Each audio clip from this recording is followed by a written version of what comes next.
Somewhere along the way, games of the endless variety started to lose their way, opting to focus on short, repetitive runs that often feature missions to offset the lack of actual gameplay and, at times, luck required to advance. Tiny Plane by Pow Pow Games and Chilingo harkens back to a simpler time, when endless games played fair by quickly adjusting its challenge to the individual player.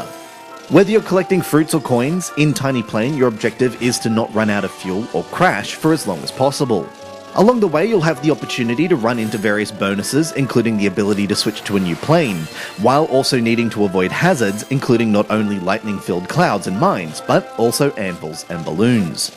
The last two are a surprisingly clever addition, as they disable one of the controls temporarily, down and up for the balloon and anvil respectively.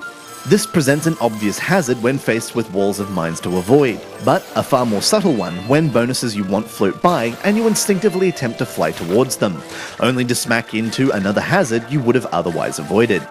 Fuel also presents another interesting modifier to the gameplay, as you'll slowly run out over time, but if you time your descent just right, you can refill at an airstrip on the ground. Squeezing every last chunk of fruit or coin in order to boost your score means you may miss out and plummet to the ground. In a last surprising twist, despite featuring an in-game currency to purchase new planes, there are no in-app purchases to top up your coffers. Everything has to be earned the old-fashioned way. There's something about Tiny Plane's simplicity and honesty that makes it appealing. The fun and colourful vibe is infectious, and despite crashing and burning, it's easy to hit replay over and over.